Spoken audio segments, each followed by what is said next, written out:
It's Wednesday, February 4th, 2026. To save or not to save? That's a question for some reason. What's bioengineered in Vegas stays in Vegas, we hope.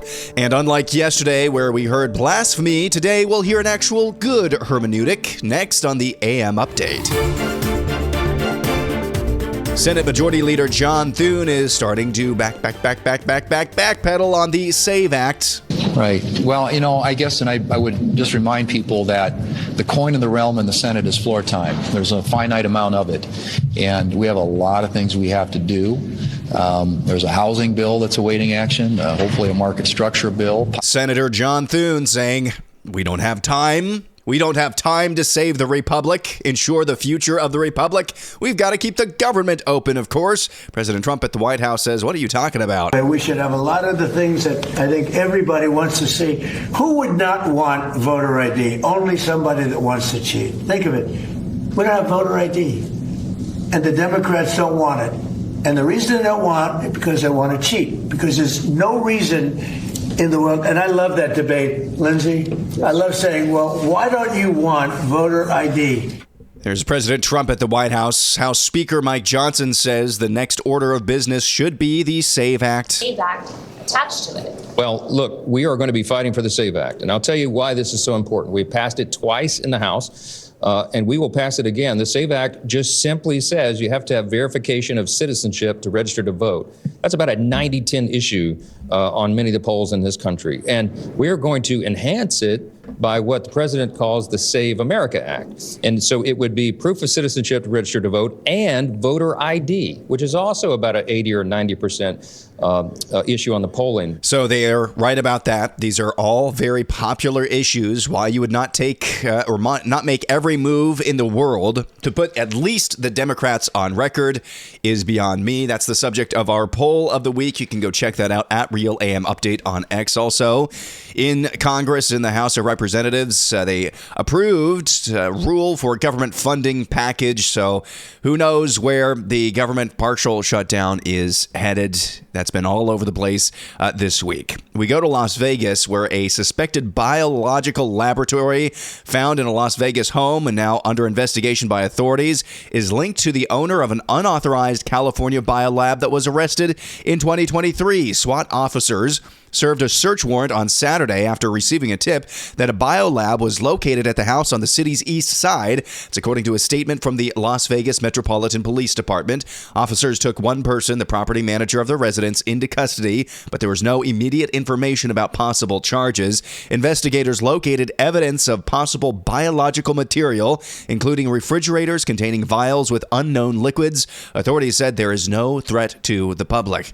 So you recall those stories back in 2023 and was updated a few times, I think, since then about those mysterious biolabs that were found in California. Well, it sounds like it's connected to the one that was uncovered and raided in Las Vegas over the weekend. If you're cooking up some strange new virus in Vegas, you better hope it stays in Vegas.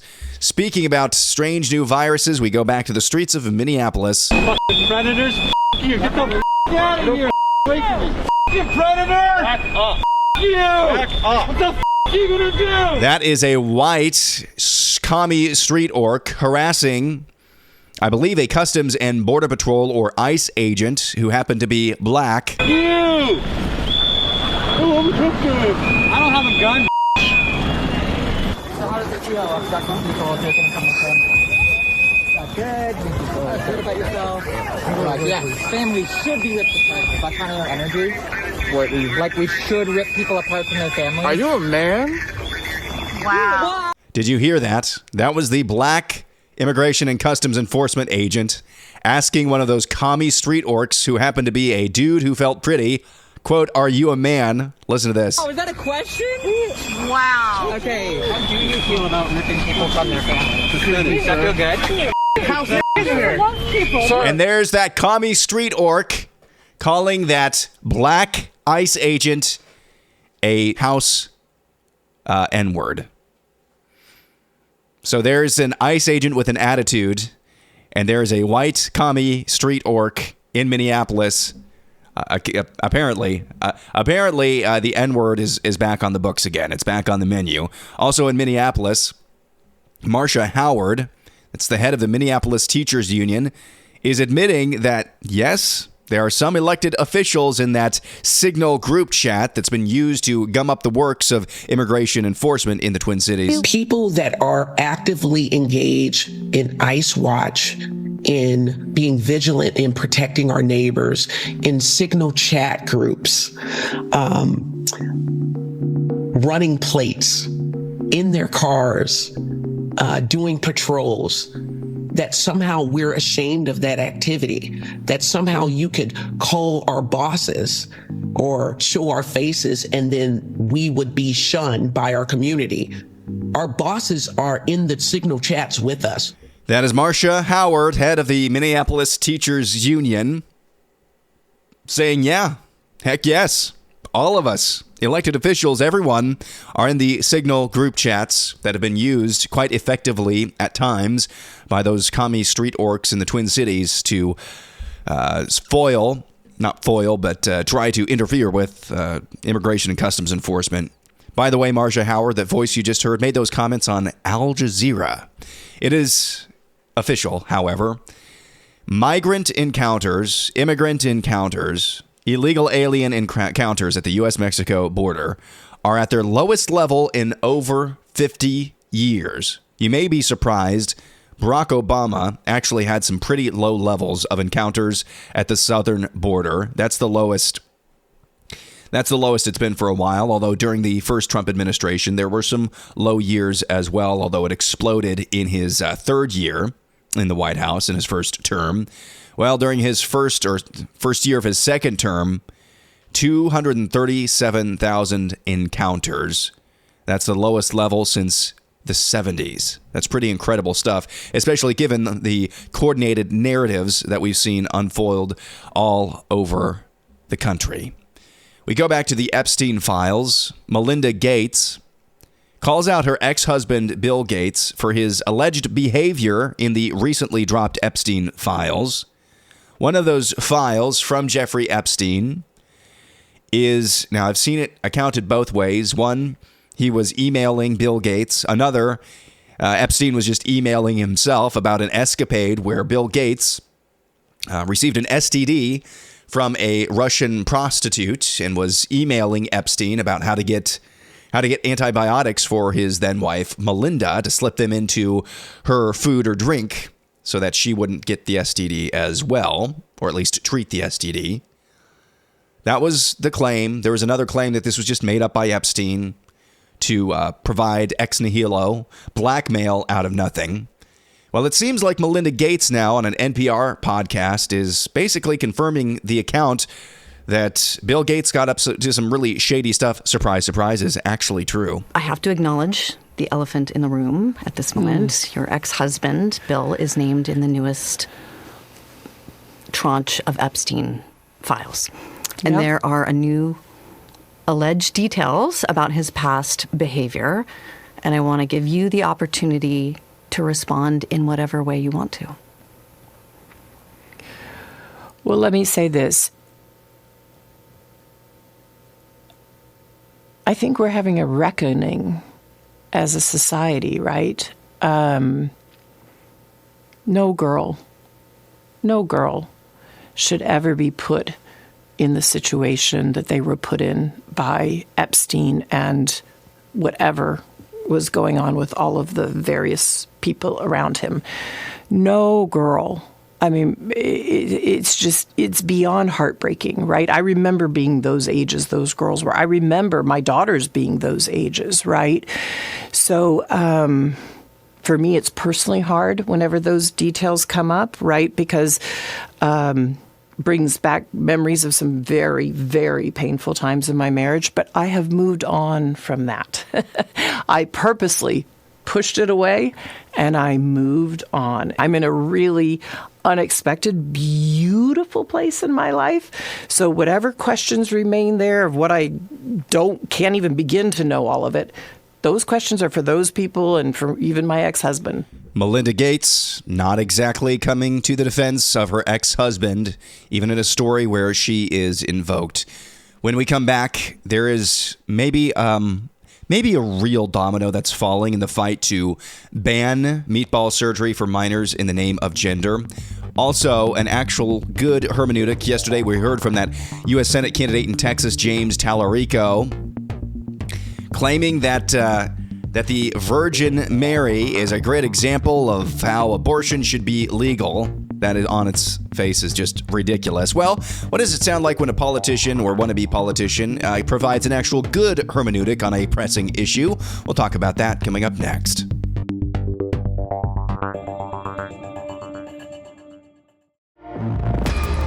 The American Society of Plastic Surgeons recommends that so-called gender-affirming surgeries, see, that is meatball surgeries for minors, should be delayed until a patient is at least 19 years old. The statement made by the group's board of directors represents a break from major U.S. medical groups that have supported the care and applies to facial, chest, and genital procedures performed for so-called transgender and non-binary patients. So I had this story coming out of the weekend. I think it was Fox Varian, the 22-year-old detransitioner who sued her psychologist and surgeon in New York, was the first person to come to court, sue, go to a jury, and win. She was awarded by that jury $1.8 million and an additional, I think, $200,000, or maybe it was $1.6 million, and an additional $400,000 for future medical care. First of its kind case, a landmark decision indeed, but there's a little bit of a poison pill that nobody's talking about with that and many of these other cases circulating around the country as well. The judge in that case said it was about 30 other cases of detransitioners suing their so-called medical professionals. Here's the poison pill. All of these lawsuits don't deal with the question of whether or not doctors, surgeons, psychologists should encourage minors to pursue these life-altering surgeries, but whether those medical professionals, in air quotes, scare quotes, whether those medical professionals deviated from agreed-upon standards of care. Now, who comes up with these standards of care? Organizations like the American Society of Plastic Surgeons and others. So the practice in general still must be banned at the federal level, criminalized at the federal level. But I kind of wonder if these two stories that we have this week aren't somewhat related. We have the story about a deviation from the standard of care. Again, standard of care and mutilation should not be used intentional mutilation should not be used in the same sentence, not as a supporting descriptor, the former of the latter. However, I think what we're seeing now is some of those so-called standards of care starting to be rolled back. So again, maybe an actual real domino is falling in terms of getting rid of and saying goodbye to one of the most dastardly periods in our nation's history. Let's go to this. House Speaker Mike Johnson, not exactly thought of as a bulldog, not exactly thought of as some maverick. He has a very, very difficult job. He's not as bold as I would like any given Republican congressman to be, but I do recognize he has a difficult job. He was asked a question yesterday, about whether or not it's, I think it was Matthew 22, maybe it was cited to him as being a defense of open borders. And he said he'd get back to the reporter later with a full answer on why Bible-believing Christians should support border security. Here's what he said in a post on X, quote, "In the press gaggle following today's vote, I was asked to defend the biblical case for border security and immigration enforcement. I did so, and then promised to post a longer explanation that I drafted during the Biden administration. Here it is, and I hope it's helpful. Despite the insistence of the progressive left, people of all religious faiths should support a strong national border, and Christians certainly should.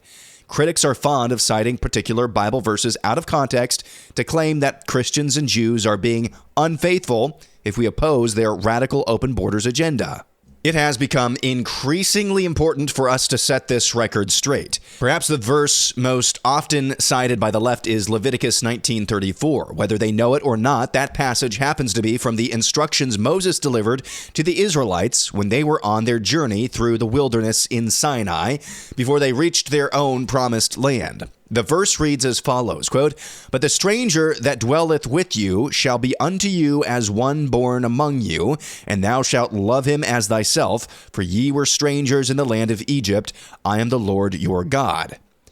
Speaker Johnson goes on to say, context is critical. It is, of course, a central premise of Judeo-Christian teaching that strangers should be treated with kindness and hospitality. We are each called to love God first and to love our neighbors as ourselves. Deuteronomy 6:5, Leviticus 19:18, Matthew 22:36 through 40. However, that greatest commandment was never directed to the government, but to individual believers.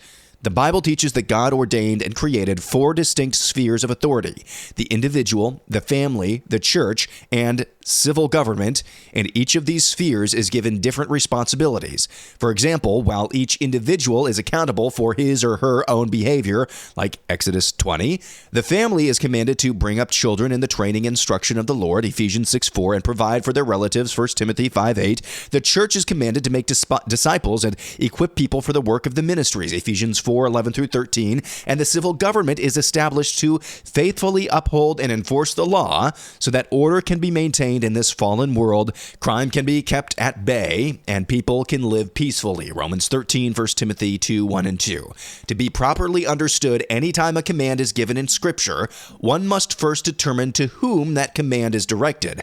For example, when Jesus taught us as his followers to practice mercy and forgiveness and to turn the other cheek in Matthew 5, he was not giving that command to the government. To the contrary, when government officials ignore crime, they are directly violating their responsibilities before God.